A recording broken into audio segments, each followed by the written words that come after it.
और फिर हम लोग स्टेज पे बैठ के मोदी जी के खिलाफ जो बोले, योगी जी के खिलाफ जो बोले, बहुत पसंद करते हैं। वाह, आज मोदी जी को धोया। ये नहीं कि मोदी जी ने पहले से आपके पीछे नहा धो के लगे हुए, आपको धोने के लिए इस देश से, आपको मैल समझते हैं इस देश का। नहीं जानते हम लोग नमाज की गुस्ल में कितने फर्ज है, कुछ ही लोगों को मालूम है, नहीं जानते हैं। अब बताइए, अब पूछ लीजिए कि सलमान खान कौन है, शाहरुख खान कौन है, आमिर खान कौन है, इरफान पठान कौन है, अभी सब बता देंगे। लॉलीवुड, टॉलीवुड, बॉलीवुड के फिल्म स्टार का नाम बता देंगे भी आपको, 1 सेकंड के अंदर गिना देंगे। पथमादार का सीधे खड़ा होना नमाज में फर्ज है। पथमादार का, इसी चीज को हनुमान जी कह रहे हैं। किसको? हनुमान जी को कह रहे हैं। कौन? श्री रामचंद्र जी। कोई माए का लाल इसकी तशरीह और तरीके से नहीं कह सकता। क्यों? इसका एक ही मतलब है, पथमदार का, टू स्टैंड स्ट्रेट।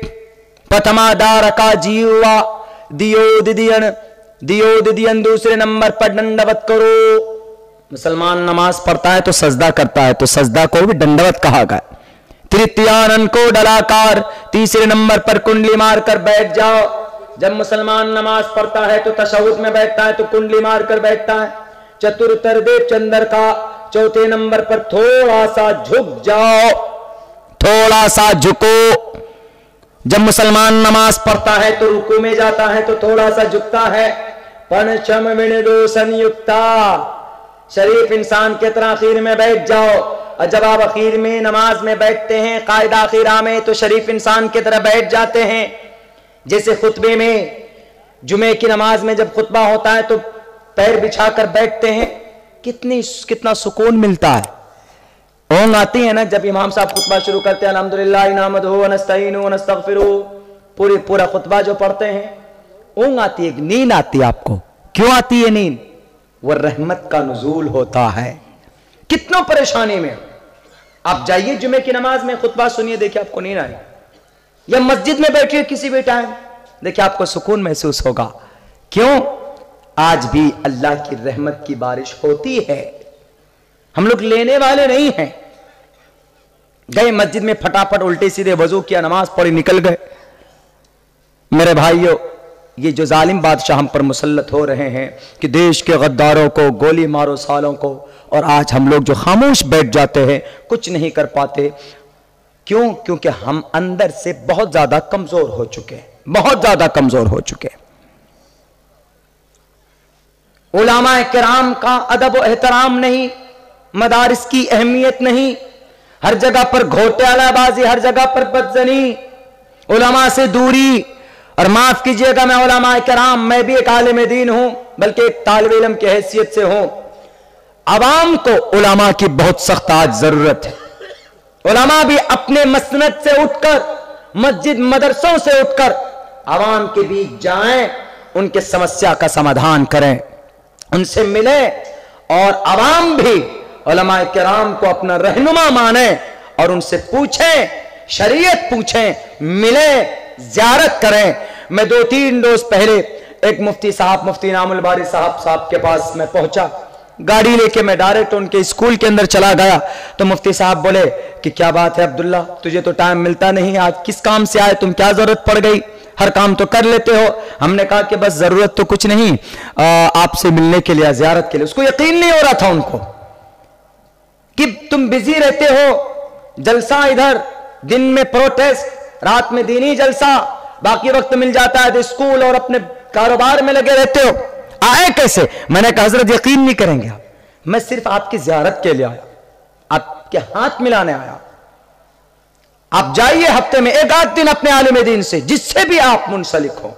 आलिम दीन के लिए जरूरी नहीं कि कोई गुजरात से आएंगे या कोई लंदन से आएंगे तो उन्हीं से मुसाफा मिलाएंगे, नहीं। मुत्तकी तकवा आपके गांव के अंदर नमाज पढ़ाने वाला इमाम आपका कायद और रहनुमा। अकीदा तो सही कीजिए आप।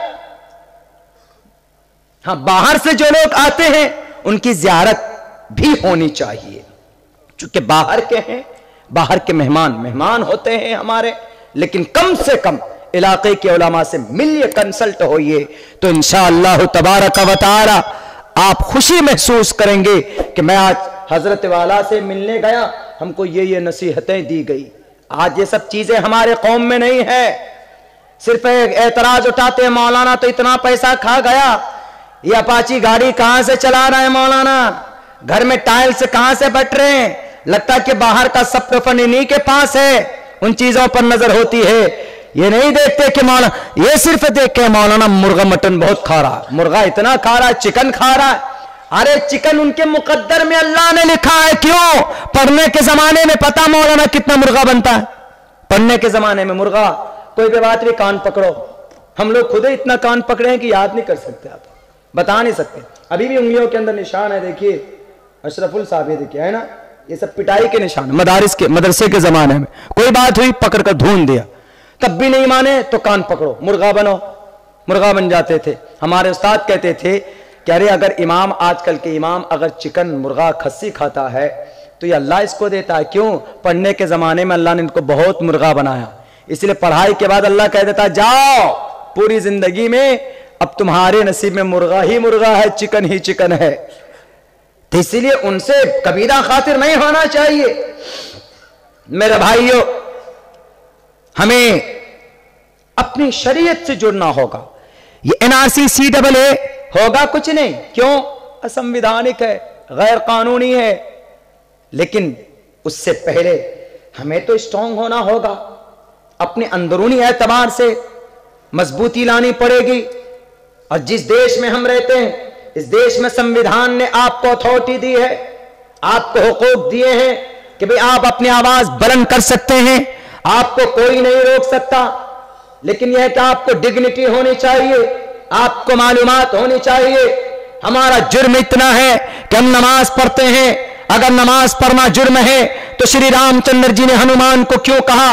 अनुराग ठाकरे पूछिए इस मंत्र का क्या मतलब बताओगे आप? पथमादारका जीवा दियोदियन मुझियते तृतीयानन को डलाकार चतुर्थर देव चंद्र का पंचम मिंदु संयुक्ता। मोहम्मद को अपना आखिरी नबी मानना अगर गुनाह है तो आलोक उपनिषद के इस मंत्र का क्या तर्जमा करोगे?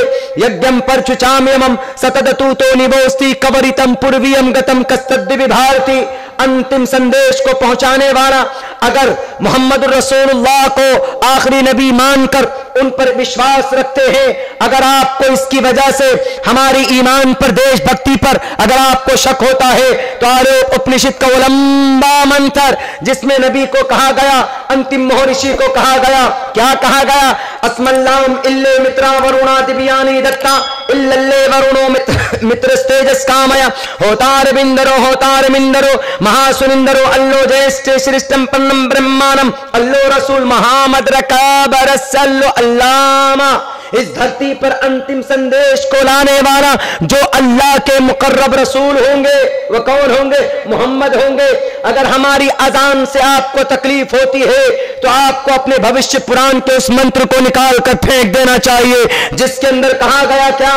लिंक चिरी शिखाहिना सिमशरूधारी सदूषका उच्चलापी, ऊंची आवाज में बुलाने वाला कौन?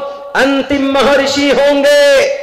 आप निकालो इस मंत्र को, क्या तर्जमा करोगे? सोनू निगम साहब, अनुराग ठाकुरे साहब, उत्तर प्रदेश के लाल बुजक्कर साहब, अजान से अगर आपको एलर्जी है, पेट में मरोड़ है, तो इस मंत्र का क्या तर्जमा करेंगे आप? उच्चलापी कौन? अंतिम महर्षि आएंगे जो इस धरती को नरक से बचाने के लिए, इंसानों को इंसानियत का रास्ता दिखाने के लिए वो भी उच्चलापी करेंगे, ऊंची आवाज में लोगों को बुलाएंगे।